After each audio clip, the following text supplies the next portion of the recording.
Life got away from me. No, that was all me. Life got away from me. And while it was absent, it appears it took some time to become a giant. When it decided to return, it gave no warning, running towards me at full force completely, but unintentionally, knocking me off my feet.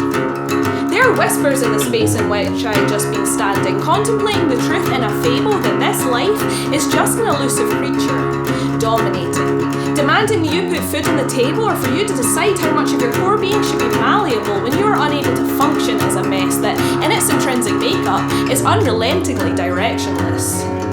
There are aspects of adult life in which I could see myself being a grown-up, but they're mostly hypotheticals, filled with ifs and buts, and especially with a heavy lean towards the cannots. Like, I just know I'm not going to worry about age-appropriate clothes or haircuts, and might never own a home like the one I grew up in, or ever have children with matching dungarees but mismatched socks so they have the reins to self-expression. I don't engage in these non-fantasies because for the first 2 decades of my existence as a self-conscious being, I'd internalized the sentiment that life is something that happens to you, and stored in the center of my belief system. Life is not something that you can engage with, it is a lurching feral monster, the world's most prevalent myth made manifest, a creature that will rip and consume your unsightly lumbering mass, or sometimes barely even interact, but it still fucking frightens you in small glances from a short distance with those illogically black, glistening eyes, and it lunges as you sink into your seat and its nails sink into your thighs, leaving a ready purple stain, slowly growing in size. Life is perched there on your lap growling, an undomesticated, pulsating, chimeric beast frowning, teeth laced with skin and tiny bones, and with horrific clarity you realise that all those times you believed you were alone, you are not alone, you are never alone. A phrase that would usually bring comfort, but here signals intense foreboding. You are in a cramped one-seater pod, hurtling towards a much darker, brutal version of Tiernanog, with this beast as your only companion, and soon you crash land together, languishing in this new environment, wishing you hadn't survived the descent. The beast drags you across rocks and needles, threading a path as if it knows this place, and the years of complacent injuries cut ditches into your face. It pulls out the stitches, loosely holding you together as one, yanking with a moan, and with each tug you start to forget what it was like to have a home, or what it meant to be still, stationary, patient, with a healthy interest in what this world could hold for you. But now it just feels like you've seen it all in this hostage trip you were taking on. Nothing seems new, or bright, or remarkable.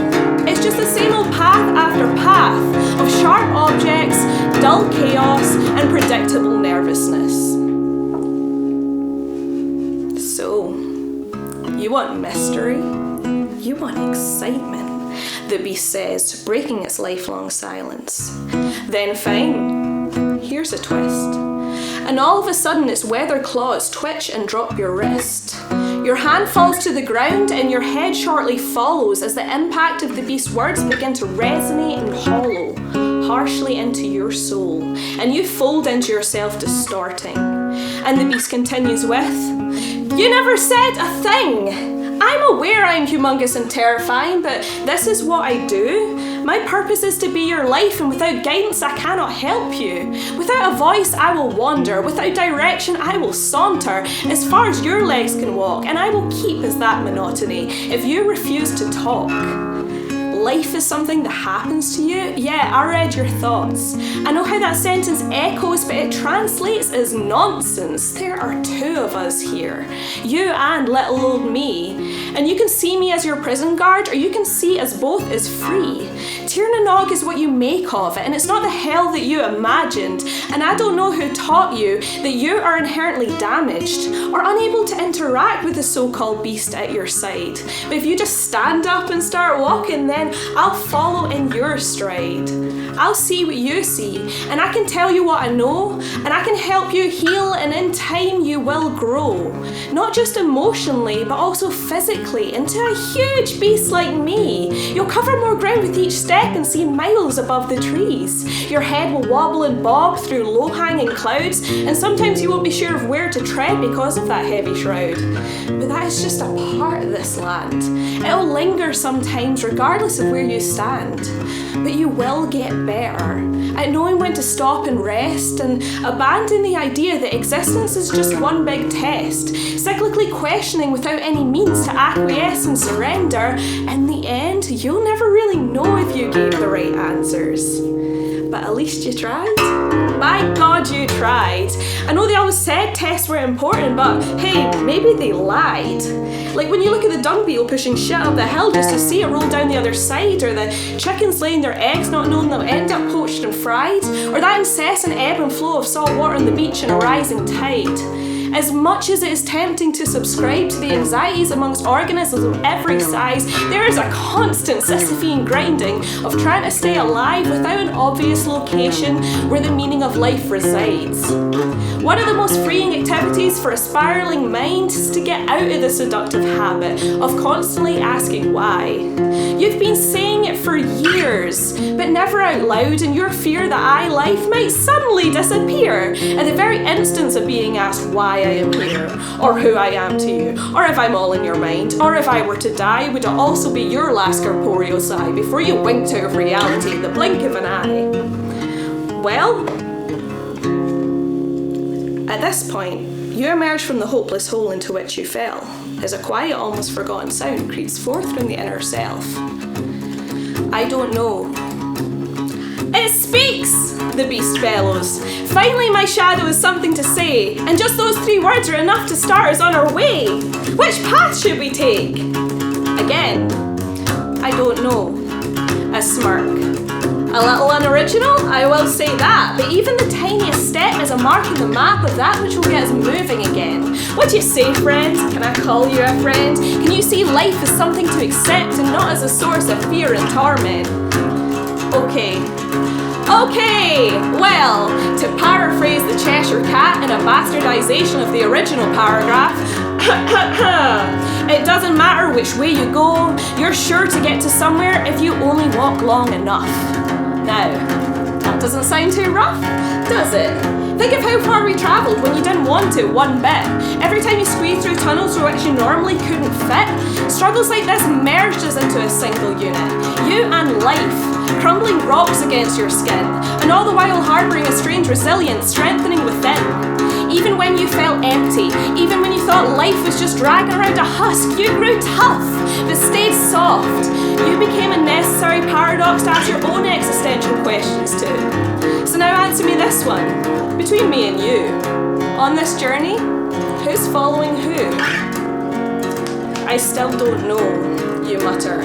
But the beast's smile widens to the horizon and it roars. That right there, that was 4 in a row, 4 words. The concept of progress has never seemed less absurd. And with that, you begin to walk. Side by side, no dragging along and no direction in particular, nor with a purpose in mind, but with the realisation that life is usually scary if you've never seen it in a different light, or tried to alter your perception, and only believing life is something that happens to you and not that it works the same in the other direction is a fundamental misunderstanding of our symbiotic connection. Me and my beast, all that matters, all we have in common is that we exist, and we are moving and we are happening to each other. We hold hands and wander, with delicate palms and no white clenched knuckles. Me and my life, we have an understanding that being is all there is, and depending on your perspective, that can be horrifying, or provide a sense of bliss. Because I don't know why it's happening, and I don't really have to know, but I intend to keep walking with life to see what we might explore. And especially now I understand beasts like life evolved out of necessity, with an unforgiving, contorting spine and huge feet and a loose grip on reality. Hey, when I grow up, I'll be like life. I'll be huge and so scary and ever so wise. I will walk every inch of Tiernanog with my giant thundering thighs, and my hair will be so long it'll cut new rivers into the plains, and my teeth will glisten and grin as I observe myself repeating the same mistakes. Eventually, I'll become life. For no other reason than because I can. I will exist because it's the most important thing in being human. I'll thrive and I'll die. And in between that, I'll still say again, I don't know, and ask the same old why. But regardless of this, life will still be life. That fascinating, monstrous beast, infinitely growing in size.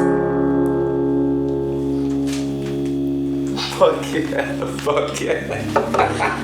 I'm so horrible. That's so good. We